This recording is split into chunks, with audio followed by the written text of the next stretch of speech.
All right, good morning, everyone. Welcome to whatever day it is today, Wednesday. Welcome to Wednesday. Let me see now. Let me see. So,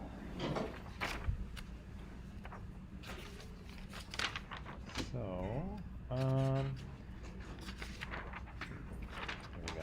So I handed back your quizzes yesterday. I just want to go over them really quickly so that we can discover. You're welcome. So the first question was, what are primary sources and what are secondary sources? So tell me, what's a primary source?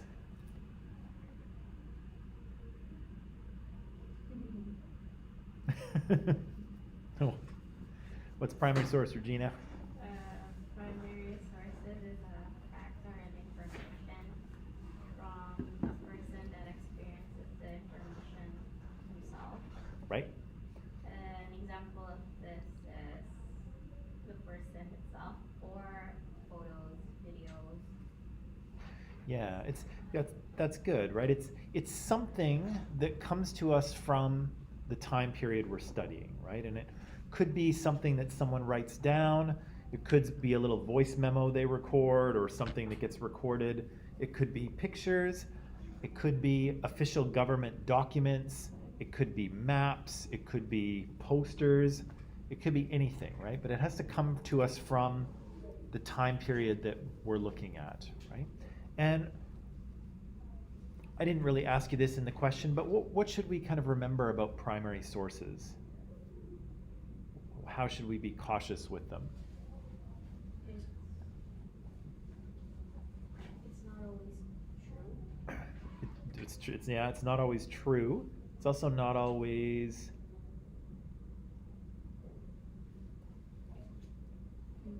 It's okay. We're good. It's not. So primary sources are not 100% true all the time. They're also, what are they, Mir? Primary sources. Not sure. David?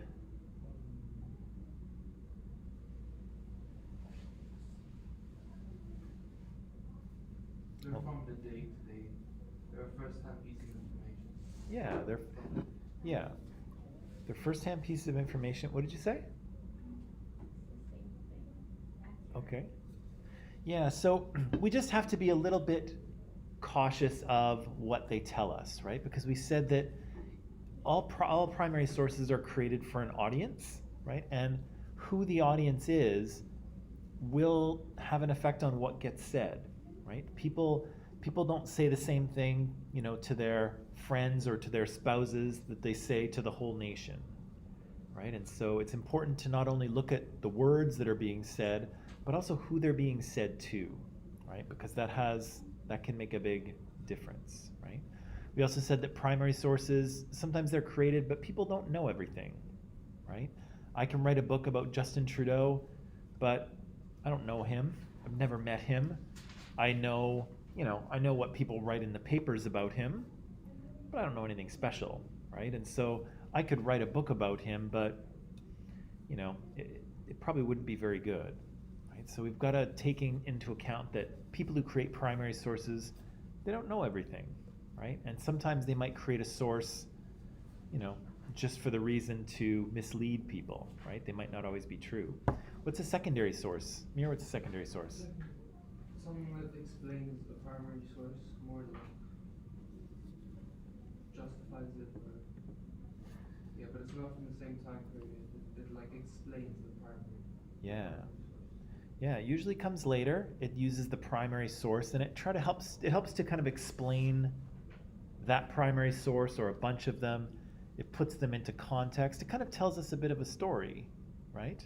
And so that's the kind of the job of the historian, is to look at primary sources and then try to tell us a story about what was happening, what it all means, how we should see it, what's the most significant aspect of it. That's kind of what historians do, right? And so again, they're not perfect, right? They all have a story to tell. They can be a little bit biased one way or the other, right? If you're making a documentary, let's say, for American audiences, it's going to be kind of slanted toward the US, right? And we saw that with that little documentary we watched on the 1920s.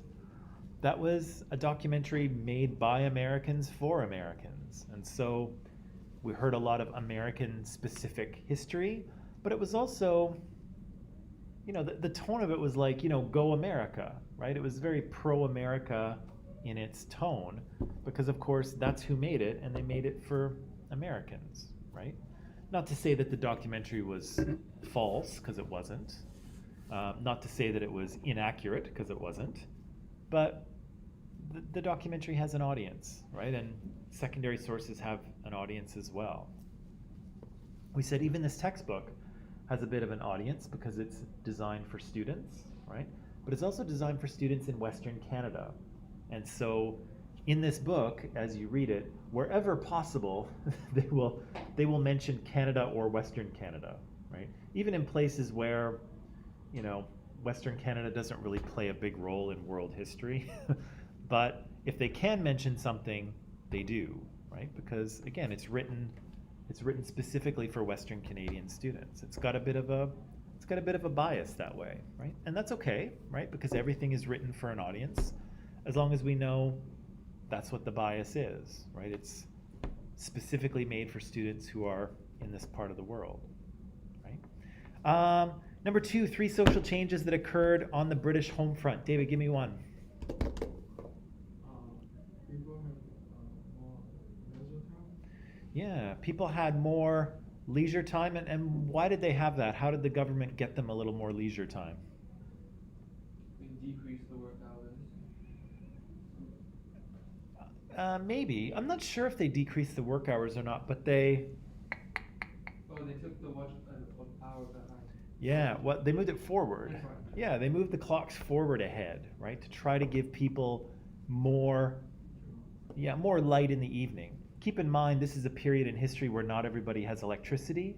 It's not just as easy as flipping the lights on. You've got to light your oil lamp in your house. And so moving the clocks ahead, wait. No, actually they would have moved it back. You're right, Mir? Because if you want more daylight, you need to move the clocks back. So they moved them back. You're right. My mistake. They moved the clocks back. Gives people a little more evening hours, right? Allows people to stay outside longer, go places, do things, right? So yeah, more leisure time. Good one, David. Regina? It's another one. Rationing system. What's that? Rationing system. Ah, right. So some things started to be rationed by the government, right? Specifically things that they needed for the war, right? So things like butter and sugar and coffee and meat, things they would have sent over to the soldiers, those are rationed, right? You can only get a certain amount of them per day or per week, right? Mir, what's another thing? Women start getting jobs, they start getting treated equally with fashion change. Yeah, more equally. But yeah, women start getting jobs much more often and getting the jobs that usually men would work. Their fashion starts to change, right? They start cutting their hair a little shorter. Scandal, right? They start wearing shorter dresses. Smoking. Ugh. Whole country's going downhill, going down the tubes, right? So a lot of kind of social and economic freedom for women, right? Which is new and probably very exciting, I would imagine. Anything else? Social changes? What else was there? Drinking hour. Right? At one point, the hours for pubs were kind of limited, right?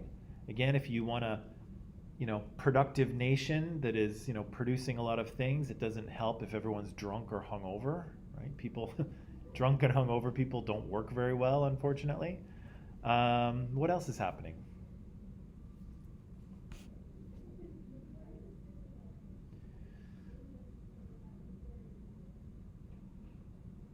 Maybe one or two more things. That's it? That's all we got? Got one more? Okay. Remember, you could say another small thing that's happening is that people are kind of finding ways to entertain themselves. Okay, so entertainment, dancing, drinking, music, going to the movies, all of those are starting to become much more popular than they were in the past, right? People didn't have a lot of leisure time in the past, and they were kind of serious about their working, right? That was like frivolous, waste of time stuff. But when they're in the war, it's, people need to be distracted, right? People want to have a little bit of fun. They're working very hard during the day. All of their loved ones are, overseas fighting and probably dying. Are they going to win the war? Ugh, like there's a lot of, right? There's a lot of angst, right? And so people need to cut loose a little bit, right? People need to relax. And so we said there was that YOLO thing happening, right? People tend to do, crazy stuff during wartime, right? They kind of, they just want to have a good time because, it all might be over tomorrow, sort of thing. The other thing that happens, of course, is that the economic differences in society become less, right? The lower paid people are actually making more money because more people in the family are working. But the rich people can't really buy all the luxuries that they used to. And so people are kind of living a more similar existence during the war when before there was a big difference between rich and poor. It kind of gets squished, right? We watched a video about women's lives and contributions during World War I. How were gender roles maintained? So some people kind of answered a different question. They answered, how did gender roles change? But what we want is how did they stay the same? So let's think about men. How did their roles stay the same during the war? They were always in the war. They were only probably in the war. If they were not safe, Yeah. they had no reason to mostly in the war. Yeah, men were kind of expected to go fight, right? That was the job of men, and that stayed the same. They were sent out there to fight, right? What else? How else did gender roles stay the same, men or women?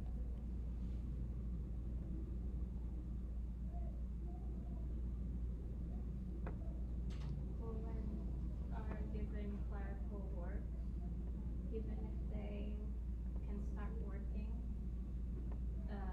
The works that they do are clerical, or like even if they went to the front line in the war as a nurse, Right. which is thought to be more feminine Yeah. of a work. And shooting and killing is still reserved for only men. Yeah. So men's jobs remain men's jobs, right? And women, even though they're included to a greater degree, most of them have jobs that are kind of less manly, right? More feminine, like nurses, working in the signal corps, working in office or clerical things, right? They're not doing the physical work, and they're not usually doing the shooting. And again, the video pointed out that a few women kind of managed to sneak in and, do some fighting, but for the most part, there was still a real division of the sexes, right? Men fighting, women supporting the men, right? What else? Was there anything else? They were paid less. Oh yeah, that's right. They did the same work, but not paid less. Right. So even though women stepped into the jobs that men were doing before, they were still paid less simply because they were women, right? Not cool, but that's the way it was. Anything else? I think that might have been it. Was there something more? Okay. All right. The reaction to the Treaty of Versailles. How did the Americans react? They didn't want to sign the treaty. Yeah. So Woodrow Wilson, the president, brings it back, puts it before Congress, the House of Representatives, and Congress doesn't approve it, right? Again, probably a letdown for Woodrow Wilson. What else do they not do at this time?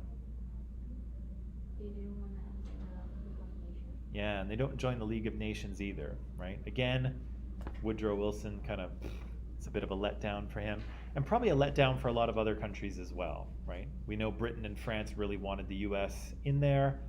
They're disappointed when they didn't join. Yeah, so for the US, it's a big kind of, we don't really like this, right? And so they sign a separate peace treaty with Germany a little bit later, right? What about Germany? What's their reaction? How does Germany feel about it? Weren't they forced to take like all the blame Yeah. for everything, so they were just angry and they didn't want to. Yeah, they were angry. They were upset that they were being forced to take responsibility for this whole thing. Why else were they angry? Because they were offered a seat in the when they were negotiating about the treaty.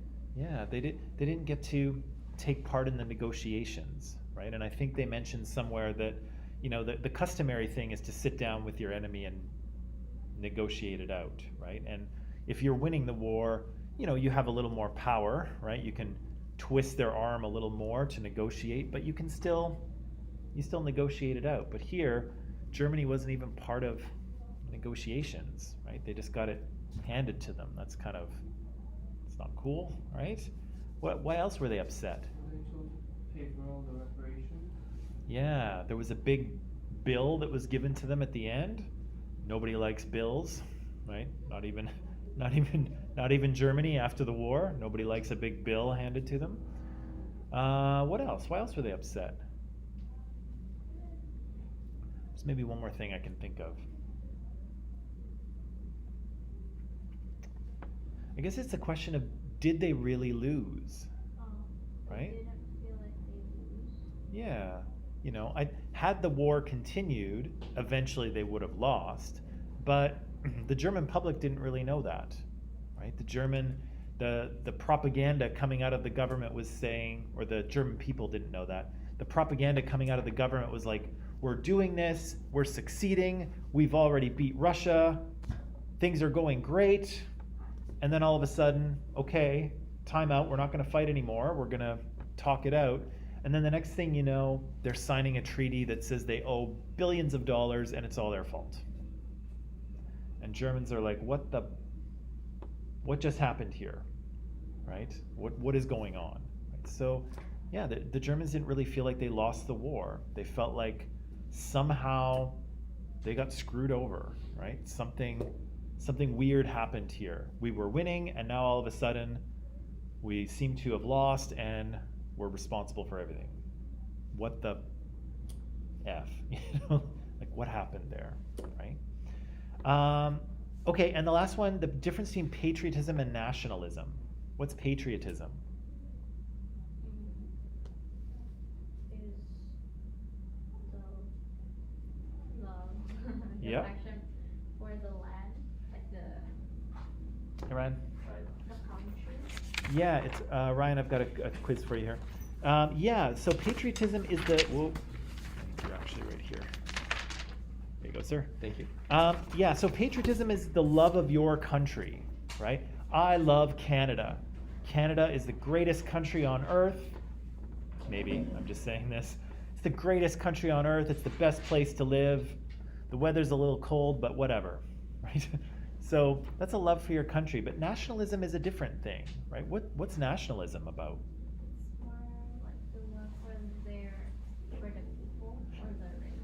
Yeah, so it's more about the nation. And the nation is not necessarily the country. The nation is the people, right? And a nation is a bunch of people who feel they have common history, right? They feel that they have a common language, a common culture. They are a people, right? And the idea is those people should have the right to rule themselves, right? They shouldn't be controlled by any other group. Right? And so nationalism is a different thing, right? And so again, when you talk about patriotism, the country, you basically draw a border around it and you say, okay, this is the country, right? This is what Canada is. But a nation is different because you're drawing usually a smaller circle, right? You're saying these people are the nation, right? And these people are not. And that's what's happening in Hitler's Germany, right? Hitler is drawing a line around ethnic Germans, right? His nationalism, he doesn't really have such a love for Germany, but it's more the German people. He loves Germany too, but it's the German people, right? Those are the people who are going to get the rights, right? Those are the people who are going to get the rewards. Those are the people who are going to be taken care of. They're the nation, right? But everyone else, they don't count, right? It doesn't matter if you live in Germany. It doesn't matter if your family has lived in Germany for hundreds of years. Doesn't matter, right? So the nation is sometimes a smaller circle than the country, right? And so patriotism is I love my country, it's fantastic. Nationalism is it's my people, right? These are our people and we deserve to be great, kind of thing. And again, that can go, I guess patriotism can become extreme, but nationalism can become pretty extreme as well. And that's what we're seeing with Hitler here. His nationalism is an extreme nationalism. And in fact, sometimes fascism is called supremacist nationalism because it's not only the idea that my people are great, but it's the idea that my people are the best. We are better than everyone else, right? And again, that's going to have some pretty severe consequences for people living in Germany in the 1930s, right? If you're not ethnic German, it's going to be rough, right? At the very least. Okay, so I'm going to put that away now that we've reviewed it, and let's talk about what we were dealing with yesterday. So I had you read this very long section of the text. And I had you describe Hitler's new order to me. So very quickly, what did we talk about? Hitler's new order, what's in his plan? What does he want to do? David, give me one thing. One thing on Hitler's to-do list. He's got a bunch of Post-its in his office. Shouldn't say that. It's really hard to make jokes about Hitler and the Nazis. I probably shouldn't do that. What's on his to-do list?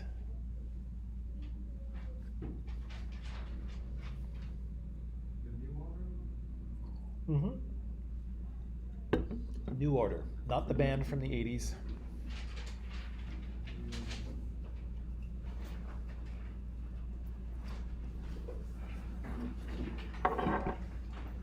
Regina, give me one.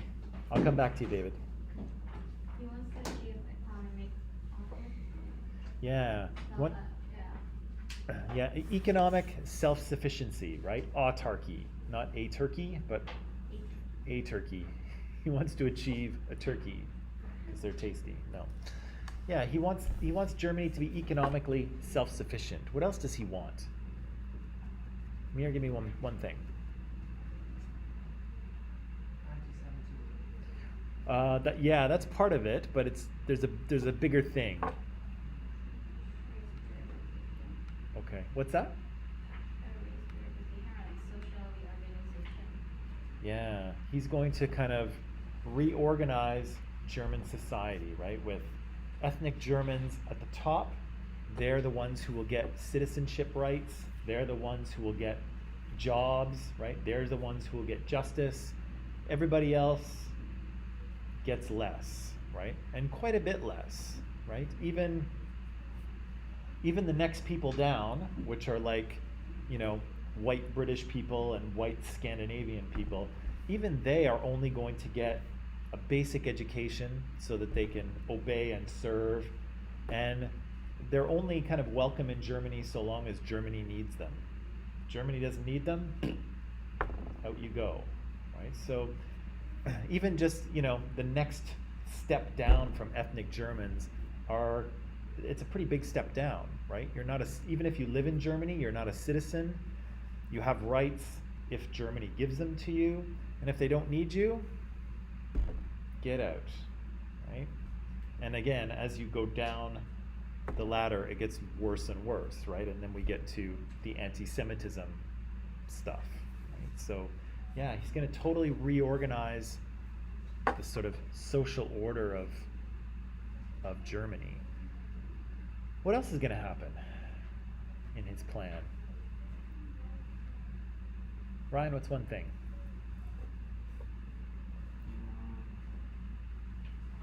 So,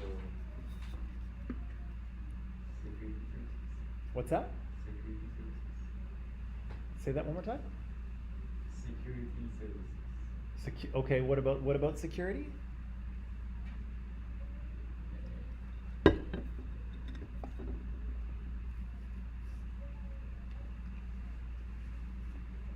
Gonna come back to you in a minute. David, what do you got for me? They expanded the country. Yeah. They picked up rough areas. Yeah, very good. So the Treaty of Versailles, they lost a lot of land, right? They carved up Germany and gave pieces of Germany to other countries. Hitler, I'm taking them back, right? Alsace and Lorraine, pieces of Czechoslovakia, pieces of Poland, I'm taking all that back, right? Ryan, what else? He started the war. Say again? He started the war. He started a war? Yeah. A little bit later, but he definitely knows that he's going to have to, right? I think it says in the textbook that he's going to try and Expand the country. yeah, expand the country, hopefully diplomatically, right? Hopefully he can just force people to accept that they're now part of Germany, but if they won't accept it, he knows he's going to have to fight for it, right? Doesn't know when, doesn't know where, doesn't know with who, but he figures eventually it'll come to war, right? Anything else happening? Part of his new order? Let's see what I got here. All right, so we've got economic self-sufficiency, which is autarky. We've got living space, which is Lebensraum. We've got a kind of a centralization of all economic and political power in Germany, right? Everything is going to be centralized under Hitler's government, right? Because it's a dictatorship. The fascist government will control everything, right?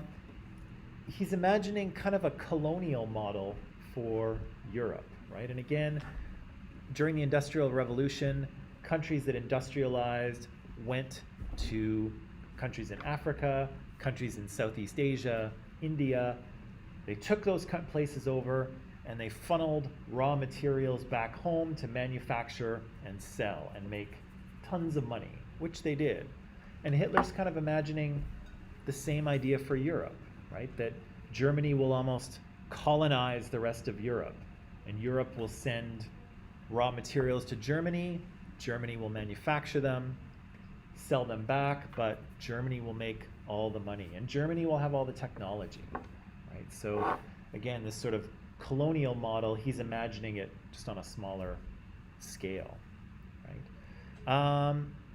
Oh yeah, he said he's going to rationalize agriculture and industry, so he's going to make it efficient, right? It's not efficient to have a bunch of tiny farms with everybody farming their own little space. It's much more efficient to have big farms, right, that are organized by the state.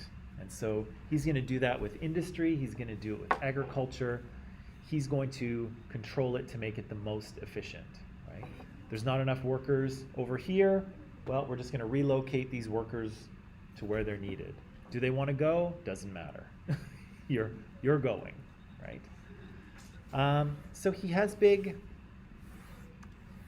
plans, right? And of course, we said that as he reorganizes the sort of social hierarchy of Germany, some people are going to be benefited, right? So if you're an ethnic German, you should be okay if you just go along with what the Nazis say.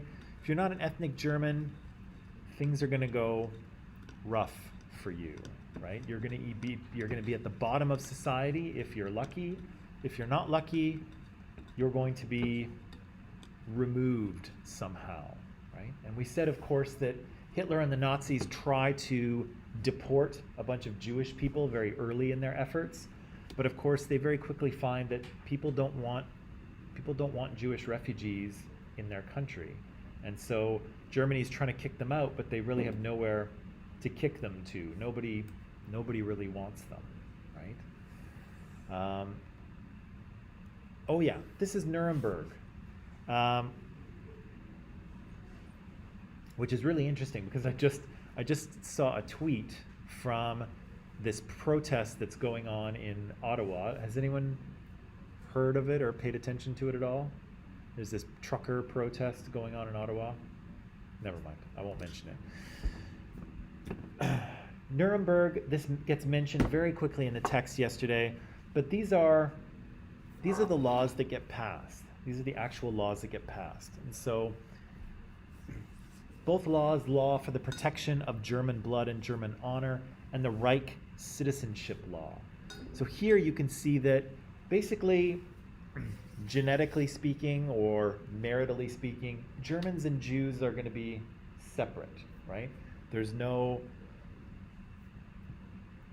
marriages and there's no sexual contact between Germans and Jewish people. That's made illegal, right? And women under 45, German women under 45 cannot work in Jewish households, right? So he's starting to sort of socially separate these people out, right? And he'll do it economically as well, right? Because as he ramps up the prejudice for Jewish people, people stop shopping at Jewish stores, right? They stop buying things from Jewish merchants, right? Jewish people's businesses start to flounder and fail, right? Jews who were doing well before the war with their business, well, now they can't afford the place they live anymore, so they have to move to a poorer part of town. And they all start to do this, right? They all get forced into poorer parts of town. It starts to become unsafe for Jewish people in the street, right? They face a lot of prejudice and discrimination and hateful comments.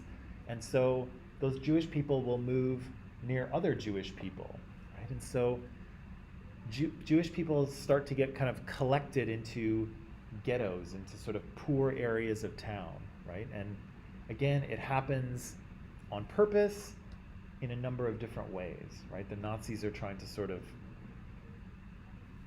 round them up, if you will. So, yeah, there's no kind of marriage contact, there's no sexual contact between Germans and Jews. And then there's the Reich Citizenship Law that says that only those of German blood are eligible to be citizens. The rest are subjects of the state without citizenship rights. So this is an important thing too, because whether you know it or not, I'm not sure if you know this, but here in Canada we have a Charter of Rights and Freedoms, and it's part of our Constitution.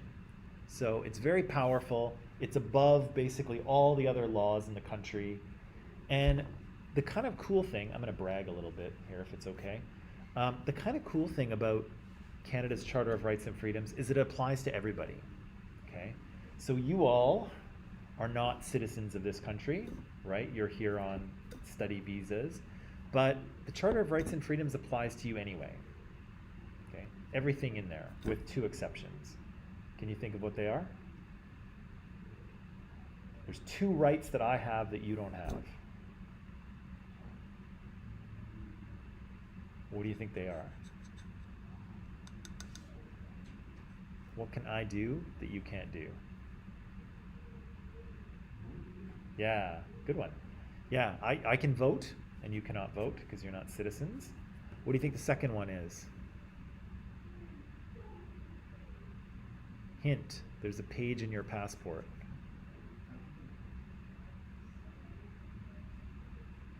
What did you all need to come here? Yeah, a permit or a visa, right? So you need permission to enter Canada, right? I don't need that permission. I can come and go. As long as I have a passport, I can come and go as I please, right? You guys need sort of official permission to come in, right? But other than that, all the rights in there and freedoms apply to you, right? Freedom not to be discriminated against, freedom to speak your language, practice your religion, practice your culture, rights to education, rights to free speech. All of that applies to you just the same as it applies to me, right? And again, I know I'm bragging a little bit here, but I think that's kind of awesome, right?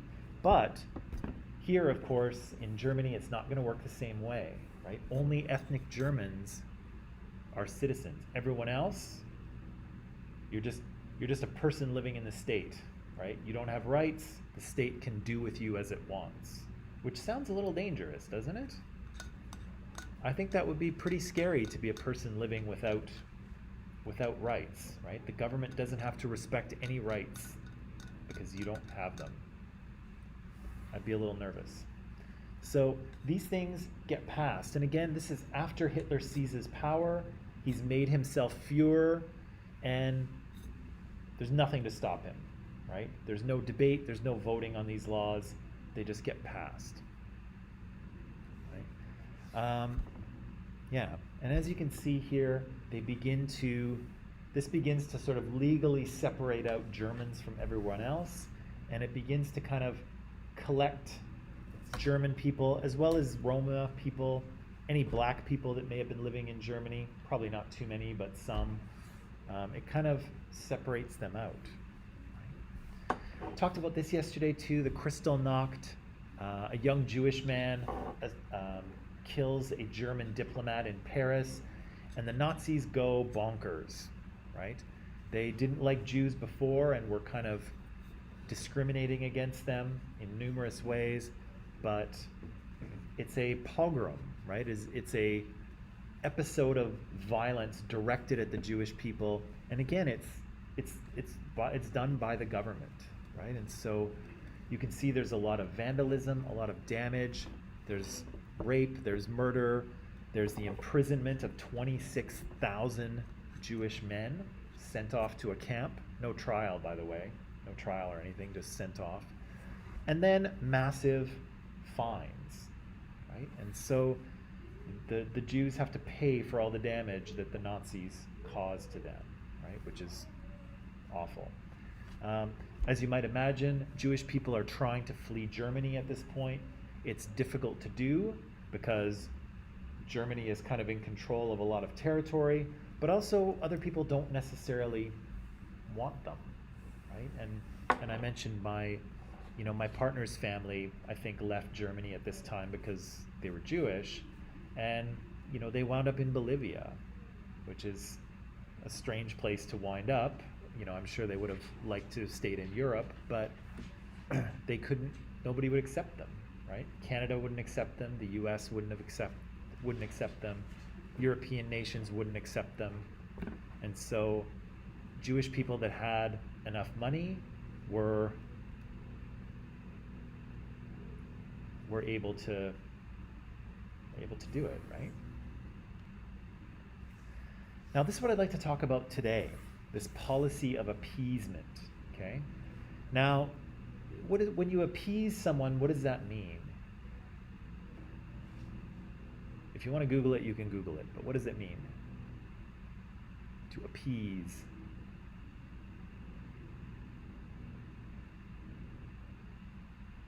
Google it. Google it. Google it.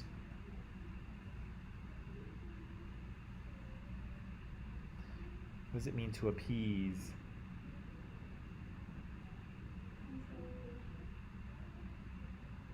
Say what?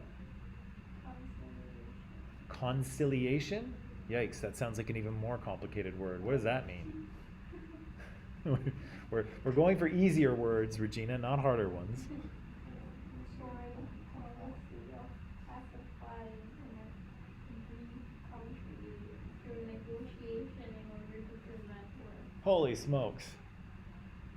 What does that mean in just regular English? Just regular English.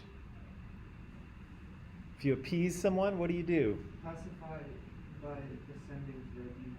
Yeah, you give them what they want, right? You pacify them, you calm them down by just giving them what they want. right? Parents do this all the time. Well, hopefully not all the time, but you know, you see a kid and the kid is, you know, they're crying and they're making a big fuss, and it's like, oh, here, have a cookie. You know, you're crying, you want a cookie, here, have one. It's too early, it's going to spoil your dinner, but here, just have it so that you will stop crying. You've seen that happen, right? Maybe. That's appeasing, right? They're appeasing this little terrorist, right? He or she is making a big deal and a big fuss because they want something, and the parent just gives in so that they'll stop making a fuss, right? When you appease someone, you just give them what they want so they will quiet down and stop causing such a commotion, right? And unfortunately, that's what happens here with Britain and France, right? So as maybe we'll talk about tomorrow, Hitler starts to do things that are problematic, right? He stops abiding by the Treaty of Versailles, right? The Treaty of Versailles said that Germany has to make reparations. What did he do? Stop making them, right? They said that Germany had to stay out of the Rhineland, right? There could be no German military in the Rhineland. What did Hitler do? He moved his military into the Rhineland, right? He said that, we haven't got to this yet, but I'll just jump ahead. They said that Germany and Austria could never unite. What did he do? Yeah, he united Germany and Austria, right? They said that Germany had to have a very small military, only 100,000 people in the military, no planes, no submarines, no none of that stuff. What did Hitler do? Rearmed, right? He started drafting soldiers into the army, started building weapons. Pretty soon they had 2.5 million soldiers, thousands of planes and tanks and submarines and all kinds of things, right? So he's not being a very good boy, is he? There were all these rules that Germany was supposed to follow. He's not following any of them. And he's starting to take over pieces of land, right? He unites with Austria, and then, as we'll read very shortly, he'll take a piece of Czechoslovakia, right? A piece that used to belong to Germany, a piece that has mostly Germans living in it, even though it belongs to Czechoslovakia. And Hitler has decided that he wants it back, and so he just takes it. But as we see, Britain and France don't really do anything. They just kind of give him what he wants, right? And we talked about that a little bit yesterday, that Britain is kind of distracted with their own economy at home, right? They've got domestic problems, but also they're not really ready to get into a conflict. They don't really want to fight, right? We said that World War I is not that long ago. It's only 15 years previous. People still remember how awful it was, right? There's still people limping around on crutches that had their leg blown off or something like that. The memory is pretty fresh. I know 15 years sounds like a long time, but the memory is fresh. People don't want to get into a fight with Germany now, right? And France is kind of the same thing, right? The French economy is in trouble. They don't have a lot of money. They're kind of distracted by what's going on in Italy because Mussolini has turned it into a fascist state. They're distracted by Spain, that is in the middle of a civil war, which we won't deal with, but that's happening. And so they don't want to deal with Hitler either, right? They're kind of hoping he'll go away, right? Just give him what he wants and then he'll go away. Hopefully. Again, we know that that's not going to happen, right? We know that it's just going to get worse. But this is their policy. Their policy is to appease Hitler, just to give him what he wants. And so to kind of take this history that we kind of all know and try to pull it into the present moment, I want us to read this very short article, okay? It's got it in Microsoft Teams, and you can see it says, on Ukraine, let's not forget what history teaches us about appeasement, okay? So what I'd like you to do is to read this very short article, okay? Figure out what the author is arguing, okay? So remember, arguments have a conclusion. They have a main point that they want us to believe. And then they have premises. They have ideas that support that conclusion. Okay? So I want you to find what the argument is. What is this person arguing? Then, do you agree with them or do you disagree? And then the question of, can we actually compare this to Europe's history with Hitler? Is this a good comparison or is it not? Right? Because again, I've sort of said before, but I'll say it again. Lots of people like to compare things to Hitler and the Nazis, and lots of things are just not comparable to Hitler and the Nazis. People want to compare them to that, but usually it's not a good comparison. But I want to ask that question here. Should we be taking a lesson, a historical lesson from Hitler and the Nazis here, or no? Does it not apply? Okay? Cool, cool, cool? Cool, cool. Okay, let's, do you want to take a little break first and then we'll read? Okay, let's take a quick break and then we'll start reading this article, okay?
All right, so we're back. As I said before we took our break, I would like to read this very short article and find the argument in it because I would like to see if we can actually apply a lesson from history, right? So we know that Britain and France had a policy of appeasement toward Hitler. Let's just give him what he wants because we're busy with our own stuff and maybe he'll quiet down and leave us all alone, right? Again, because we know what happens after, that seems ridiculous, right? But at the time, that was their approach, right? Just give him what he wants. He just wants this, he just wants that. And we'll just kind of won't look at him and maybe everything will be okay, right? And again, nothing was okay. But I would like to see, should we apply the lesson we learned there in the 1930s to what's going on now, okay? So short article for you to read. It's in Microsoft Teams. I'll give you some time to read it. Find the argument. Do you agree? And is this a good comparison? Is there a lesson to be learned here or maybe not? Is it not the same thing? Okay? Alrighty, Roo. Let's read.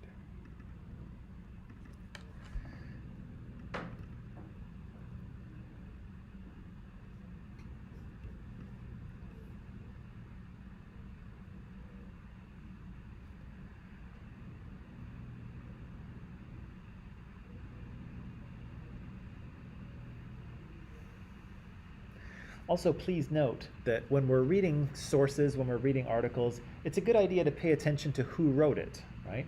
Do they actually have some expertise? Can we believe them? Do they know what they're talking about, right? And here, the Globe and Mail has done a nice job of saying the two authors. David Cullinet is a former Minister of National Defense, wow, and chair of the NATO Association of Canada, big deal. Hugh Siegel is a former chair of the Standing Senate Committee on Foreign Affairs and a Matthews Fellow in Global Public Policy at Queen's University. Do you think these guys know what they're talking about? Sounds like it.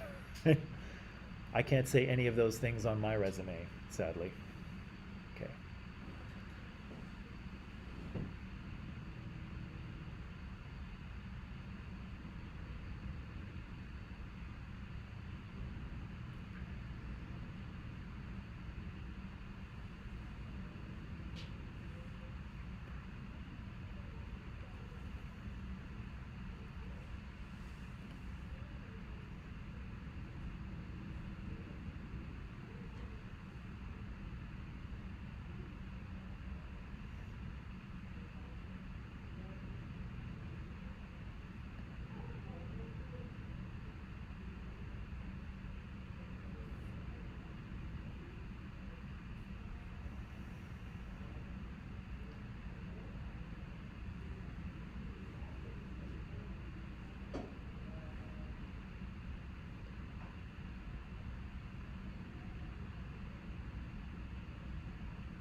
just a quick check-in, guys. How's it going? Okay?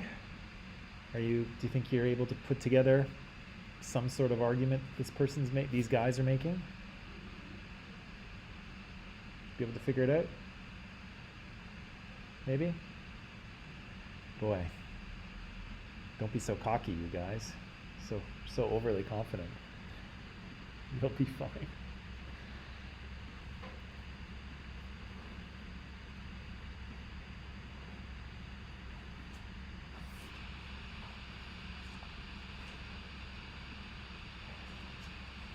Give you just a few more minutes and then we'll talk, okay?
Just a couple more minutes, guys, and then we'll take a crack at this, okay?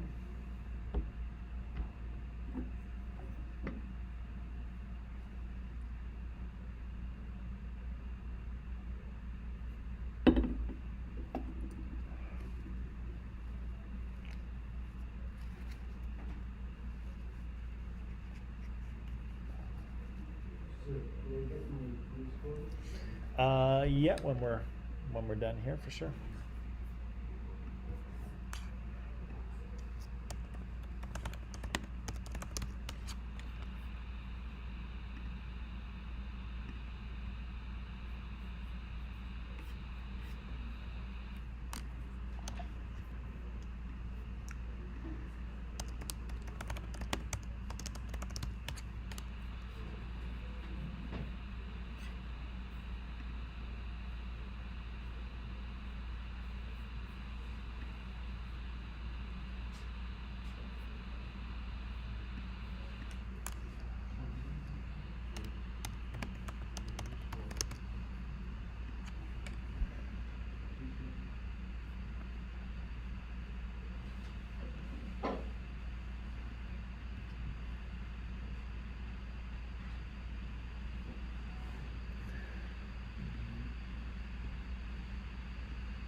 Okay, good people. So we've just got a few minutes left, but let's try to take a crack at this and see what we can get. Okay. So what we're looking for is an argument. Is an argument being made here?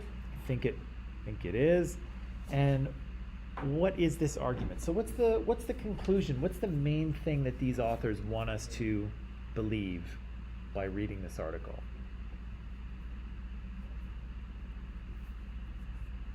What do they want us to believe? Mira, what do you think?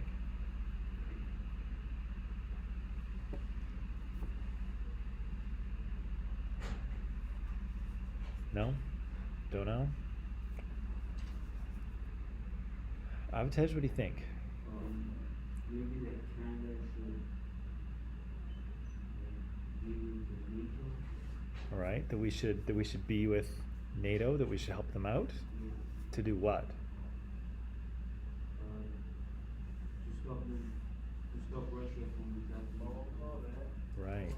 So, and I think you're kind of in the ballpark there. What do you think? The idea that Canada should, with NATO, stand up and oppose Russia's aggression on Ukraine.